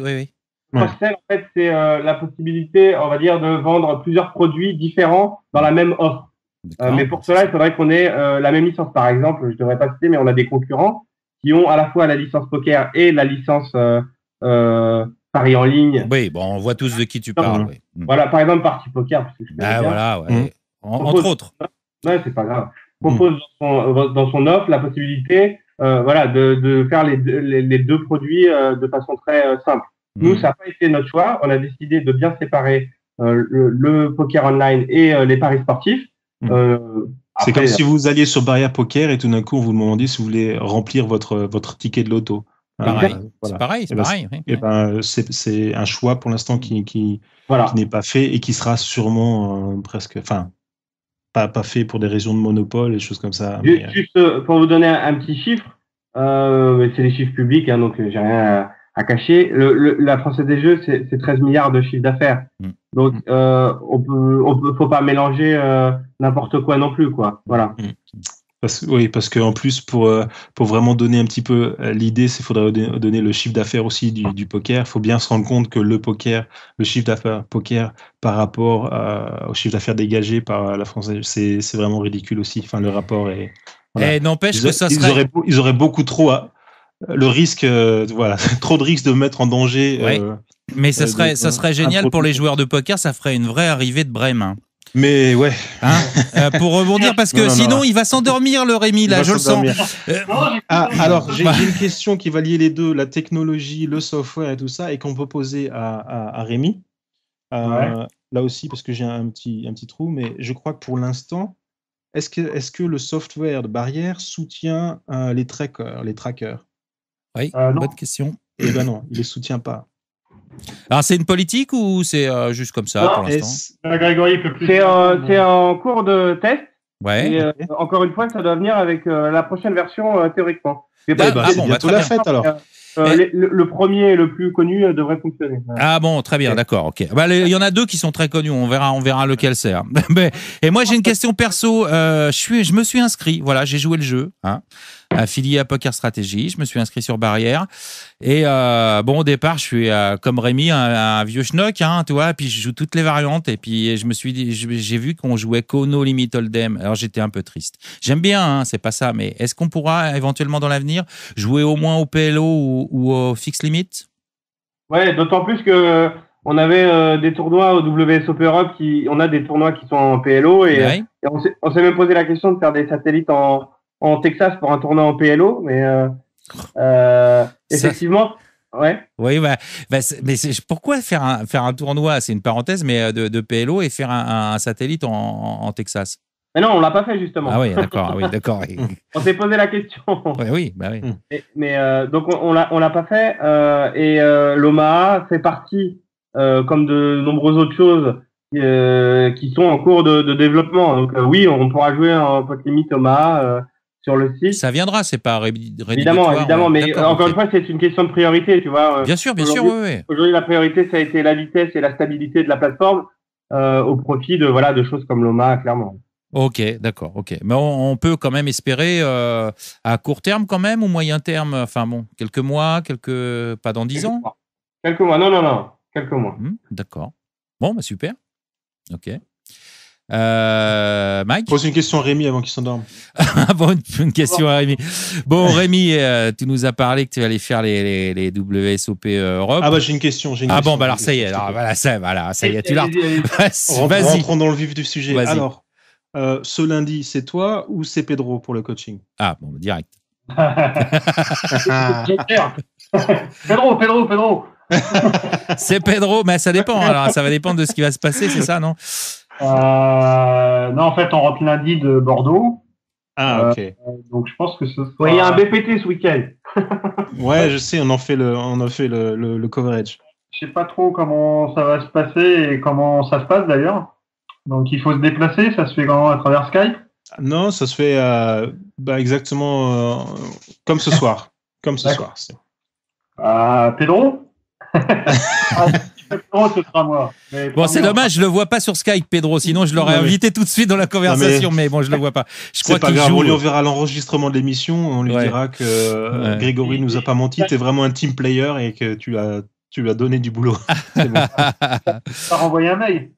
Ouais. C'est ok pour lundi? Ouais, je pense que c'est bon pour lundi. Donc lundi, on aura sûrement Pedro. Je répète, de 20 à 21h. On sortira la news demain, j'espère, s'il peut me confirmer. Je lui en parle demain. Voilà. Donc on vous sortira une news demain. Pedro ou Rémi, lundi soir, 20h, 21h, un petit coaching. Bon. Je serai là, de toute façon. Bon, super. Voilà. Ah bah génial. Bon bah c'est sympa. Bon bah voilà, moi j'ai eu tout ce que je voulais. Salut. Ouais voilà, c'est ça. Bon, on va terminer l'émission. On va vous laisser le mot de la fin. Je voudrais quand même savoir, Rémi, puis Grégory aussi éventuellement. Toi qui navigues aussi, Grégory, dans le milieu du poker en tant que joueur et puis maintenant derrière les barrières, j'allais dire, depuis un petit moment. Y a-t-il un joueur que tu admires ou qui t'a inspiré, Rémi, un mec qui vraiment t'impressionne aussi ou à qui tu as pu parler, qui t'a donné des conseils, enfin voilà, un mec que tu aimes bien et qui t'inspire? Il y en a qu'un, mais bon, voilà quoi. C'est trop facile comme réponse. Il commence par eux. On a la même réponse. C'est un Français? Non, parce que ça peut être aussi un joueur étranger, mais c'est un Français, c'est Elki, non? Ouais, c'est Elki, ouais, d'accord. Ouais, c'est un incontournable, c'est clair, ouais, bien sûr. J'aime bien Antoine Saout aussi, qui est souvent des choix un peu critiqués, mais j'aime bien. Ouais. Il a un peu badronné aussi, Antoine, dernièrement. Hein. Ouais, mais lui, il peut badronner, quoi. Quand tu me fais gagner le main event, je badronne 2 ans, il n'y a pas de problème. Ouais. Oh, il l'a pas gagné, il a fait que 3e, mais enfin bon. Et Grégory, il y a des joueurs que tu croises de temps en temps, pas forcément des stars hein, non plus, des joueurs que tu aimes bien ou quelqu'un que tu as envie de citer? Franchement, malheureusement, je vais faire la même réponse que Elki aussi. J'ai la chance aussi de bien connaître Bertrand et c'est vrai que en étant derrière, j'ai la chance d'avoir pu suivre un certain nombre de joueurs, que ce soit en France ou à Vegas. Et franchement, il est au-dessus du lot, quoi. Ouais. Autant, je dis souvent que le niveau entre deux très bons joueurs de poker, la différence c'est tellement minime Ouais. que voilà, un va gagner, l'autre selon la variance. Et Bertrand, il est hors catégorie, quoi. Il est hors catégorie. En France, il y a Eki et les autres. Voilà. Et moi, j'ai vu faire des choses, c'est incroyable, quoi. C'est incroyable. Ouais. Et pourtant, il joue avec. Je vais dire un autre joueur que j'aime bien aussi, mais là, je vais me faire huer, quoi. Mais j'aime beaucoup Jean-Noël Torel. Mais pourquoi tu vas te faire huer? Mais non, tu sais que je me fais huer, moi, quand je dis que j'adore Roger Arabédian. Big Roger, pour moi, je suis fan, tu vois. Il me fait rire et je me fais huer, bien sûr, aussi. Mais Torel, c'est pareil, c'est un démon, lui. C'est un magnifique, celui-là. C'est un magnifique, ouais, mais je sais pas si les gens connaissent. Je sais pas si dans le chat, répondez-nous si vous le connaissez. Tiens, c'est vraiment un joueur de live, lui, hein. Moi, j'adore le personnage parce que c'est quelqu'un qui dégage vraiment beaucoup de choses et il est là, bon, il a aucune prétention, il est là pour se faire plaisir. Bon, c'est quelqu'un qui est aisé financièrement. Hein, ouais, ça l'aide aussi à faire des moves un peu discutables, on va dire, de temps en temps, mais j'aime tous les joueurs fair play et qui n'ont pas un ego surdimensionné et qui ne critiquent pas les autres joueurs. Voilà. Ouais, et dans la catégorie. Moi, je veux juste ajouter parce que c'est vrai que tu as cité Roger Arabédian, qui est quand même en haut de l'affiche depuis plusieurs années et qui est souvent critiqué. C'est aussi notre ambassadeur WSOP. Ah ben voilà. Moi, je trouve vraiment que c'est quelqu'un d'abord de très attachant, et ensuite c'est quelqu'un qui, malgré les critiques ou ce genre de choses, il a un instinct et c'est un joueur d'instinct. C'est quelque chose d'extraordinaire. Il respire le poker. Ouais. Et n'en déplaise à beaucoup de techniciens, etc. Il joue avec ses armes aussi. Et aux femmes. Ouais, non, mais tout ça, c'est un jeu. On en a beaucoup parlé ici. Moi, je suis un grand fan. Ouais. Et je vous signale qu'il est en finale. Bon, c'est pas par hasard. Il est encore en finale. Il arrête pas. Mais regardez les lignes qu'il a. Je veux dire, bon, on peut critiquer, mais au bout d'un moment, faut se rendre compte, quoi. Hein. Et ben voilà, il est encore en finale. Bon, évidemment, c'est le concurrent, c'est le Partouche Poker Tour, mais on peut le dire, c'est un des plus gros tournois quand même. Il sera en finale, quoi. Voilà. Et Roger, si vous regardez, mais c'est rien parce que tu vas voir, Rémi, il va tout exploser à Cannes. Ah oui, non, mais ça n'a rien à voir. 3 bracelets. Mais une finale, regarde. On reprendra comme les exclusivités de la soirée. Une finale entre Rémi et Roger, ça serait sympa. 3 bracelets pour Rémi à Cannes. Dans un interview, c'est de faire une finale en tête-à-tête avec quelqu'un. Ah oui, ça serait génial. J'ai toujours dit que même si je perdais, ce serait ma plus belle défaite, en fait. Ouais. Je suis content pour lui. C'est un titre indicatif, mais là, c'est une exclue, entre guillemets. Si un jour il y a un trophée à gagner, j'aimerais gagner le trophée du fair play. Mais bon, c'est pas gagné encore. Le trophée des quoi Du fair play. Ah, du fair play. Ouais, mais ça, c'est vachement important, c'est vrai, c'est agréable. Tu le soulignais tout à l'heure, la tenue à table, c'est quand même quelque chose. Ah, mais je pense que Gabriel Nassif pourrait te faire aussi concurrence là-dessus. Ouais, il est très fair play aussi. Non, mais pour moi, c'est primordial, en fait. Je joue au poker pour... Bon, j'adore ça, mais j'adore les à côté du poker et c'est primordial. Et est-ce que tu te venges online? Est-ce que tu trash talk de temps en temps? Jamais de la vie, je laisse les gens trash talk et quand on me dit des mots pas très plaisants, je dis thank you. Ouais, ok. Ouais, t'es toujours cool, fidèle à ton image, quoi. Voilà, d'accord. Non, et puis je pense qu'on pourrait faire un bouquin avec les pires bad beats de Rémi, parce que autant tout le monde a pris des bad beats dans sa vie et tout le monde en prend tous les jours sur Internet. Bien sûr. Autant Rémi, il en a pris dans des tournois majeurs d'une violence. Honnêtement, j'ai jamais parfait dans un tournoi majeur. Et c'est vrai que je run super good comme Jésus. L'autre fois, j'étais sur 3 coups, j'étais derrière dans un side event et j'ai dit t'inquiète, je vais gagner, quoi. J'ai toujours gagné. J'avais pu sourire à un moment donné dans un main. Je pense que j'aurais pu aller beaucoup plus loin dans certains tournois, quoi. Ouais. Moi, je vais pas raconter mes coups parce que déjà j'ai horreur de ça.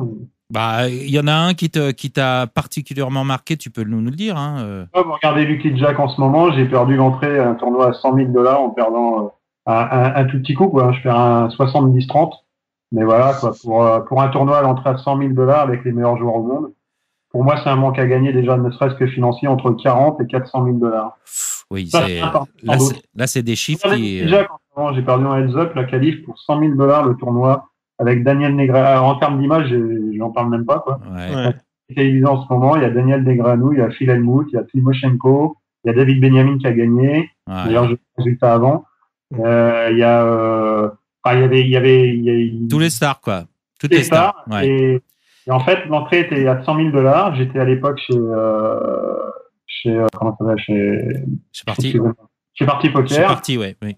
6 de la team a participé à ce tournoi. On a mis 15 000 $ chacun pour pouvoir défendre les couleurs de Party Poker.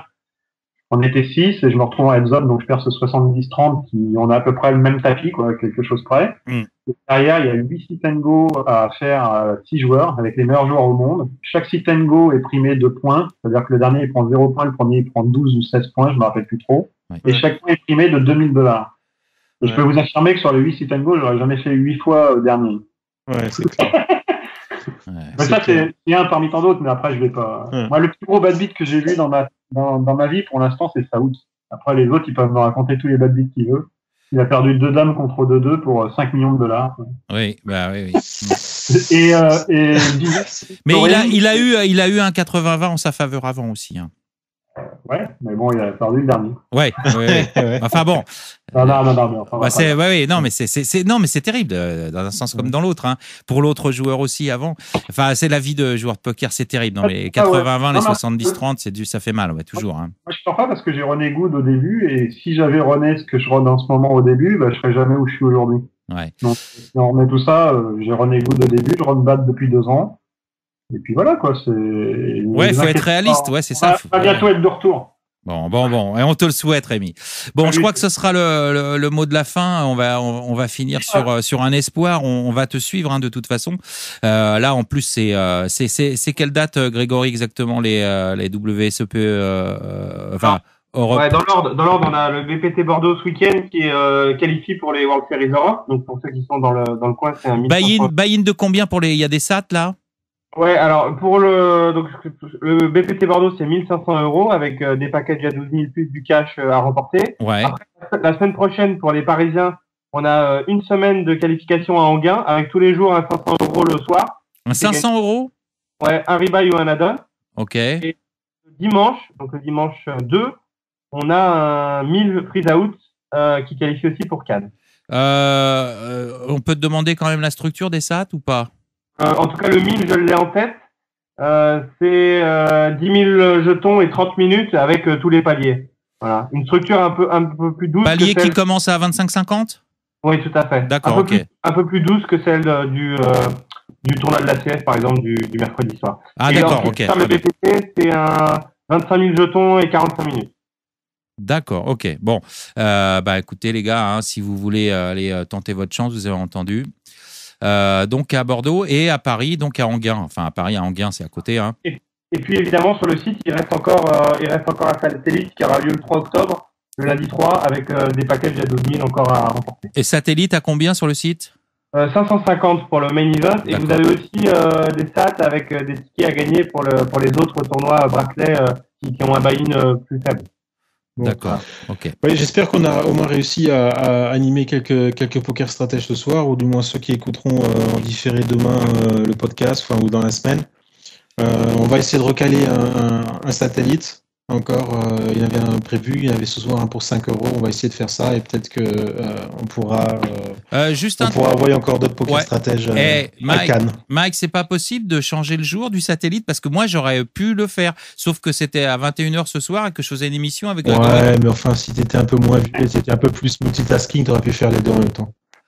Oh non, mais moi je prends pas le risque quand même de foutre l'émission en l'air parce que je vais faire un satellite. Okay. Non. La dead money est toujours la bienvenue. Je suis professionnel. Exactement. Oh merci les gars, merci. Bon, Grégory, là on parlait juste pour finir. Un petit mot pour un copain, puis c'est un poker stratège. Il a déjà contacté le support.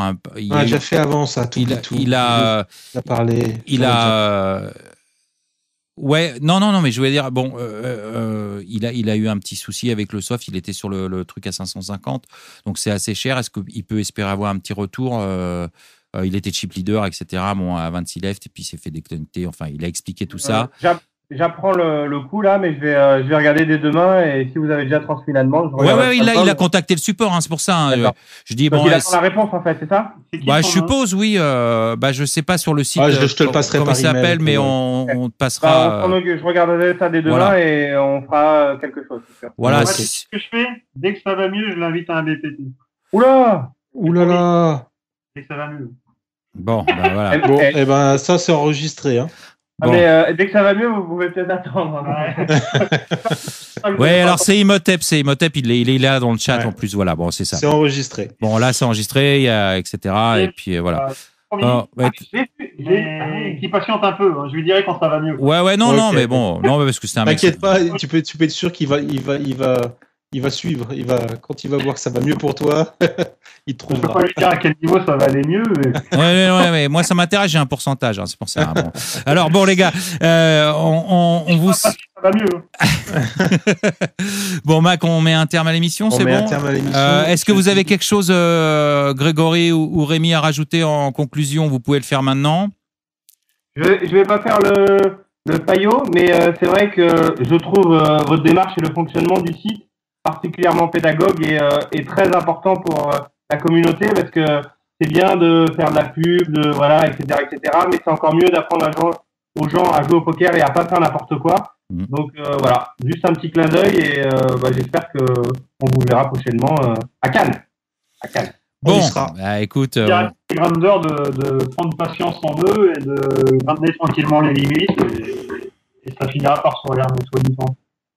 on en profite d'ailleurs pour souhaiter bonne chance à Montoya qui est au WPT encore en liste ce soir à Dublin.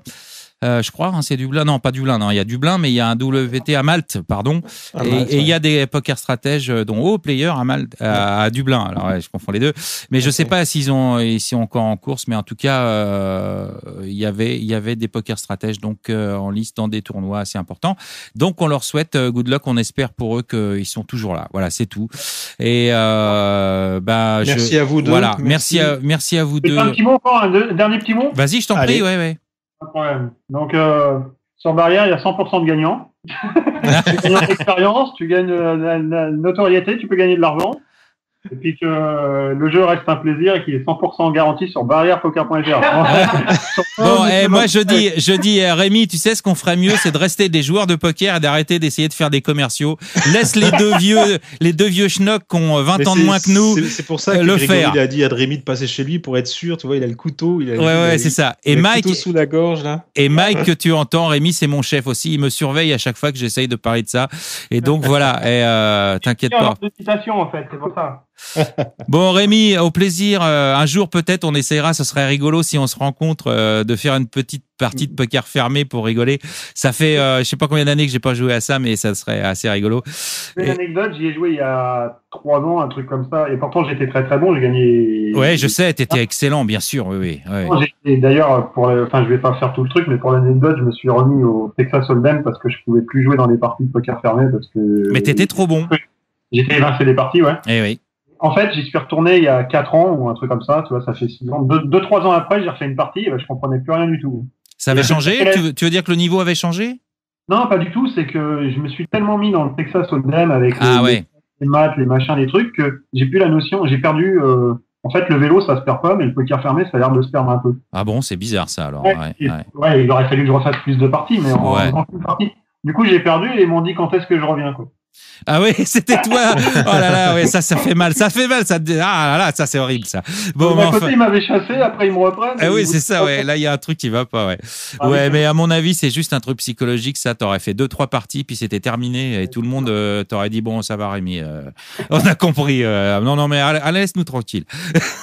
Non, il faut le dire. Bon, ça représente rien, mais Rémi était un des plus grands joueurs de poker fermé. Ça vaut ce que ça vaut, on va dire. Hein. Il y en a, ils ont gagné le Tour de France, mais tu étais un très grand joueur et donc chapeau pour ça. À l'époque, c'était énorme. Hein. Ben oui, c'est ça. Bon, c'est une autre époque, mais ça dit pas grand-chose aux gens qui ont 20 ans aujourd'hui, c'est pour ça, quoi. Mais effectivement, c'était le Texas Hold'em d'aujourd'hui pour nous en France, hein, c'est tout. Hein. C'était la même chose. Hein. Mais il n'y avait pas la télé, par contre. Hein. Ça se passait plutôt. Il n'y avait même pas l'internet et l'électricité. Oui, voilà. Pas partout non plus. Oui, c'est ça. C'était pas relayé par les médias, mais il écoutait Edith Piaf. gaffe en même temps. En live. Mon challenge, j'ai 43 ans Mais et je suis en train de grinder online comme un malade. Eh oui. Bon, je vais bientôt te rejoindre, Rémi. J'ai ouvert un compte, je t'ai dit, hein, sur Party Poker, donc je vais te rejoindre bientôt. Hein. Non, pas sur Party, sur Barrière, t'es fou. Ah merde, qu'est-ce que j'ai dit? Il a tout, voilà. Oh là là, il fallait bien que j'en fasse une quand même. Allez, Mince alors. On va mettre ça dans le podcast. Allez, ça sera pour le bêtisier celui-là. Ça dans le podcast. Non, ça sera pour le bêtisier. Rémi, merci beaucoup. On se voit lundi, ou alors Pedro. Oui, on verra. Et Grégory, merci. Je sais pas si je suis en train de réfléchir si je passe à Cannes. Si je passe à Cannes, on se verra peut-être. Je vais peut-être donner une exclusivité, c'est pas sûr, mais je pense que l'an prochain, c'est pas sûr à 100%, on aura aussi un premier Black Member Event à Cannes. Ah oui? Ah, bien. Oui. Je sais que j'avais demandé à Grégory un contact à Cannes et on est allé voir là-bas. Et on aura peut-être le premier Black Member Event en France qui aura lieu à Cannes. Super. Au Majestic. Ah bah, donc, le fameux là où voilà, l'étape de poker... C'est pas encore fait, mais je sais que de notre côté, on y travaille et on reprendra bientôt contact avec les gens. Et c'est vrai que c'est un très bel endroit. Bon, bah merci. Allez, merci à vous. Merci à vous deux. Iti, je te laisse le mot de la fin et le jingle. Non, le mot de la fin, c'est tout. Hein. C'est merci Grégory, merci Rémi et puis Mike. Bonne continuation. Et puis merci bien sûr à ceux qui ont encore eu la volonté de nous écouter ce soir. Et je leur donne évidemment rendez-vous jeudi prochain si tout va bien. C'était la Calling Station numéro 53. Je vous salue bien tous et toutes. Good luck aux tables et que les bad beats vous évitent. À bientôt. Ciao. Salut. Calling Station. Calling Station. Calling Station.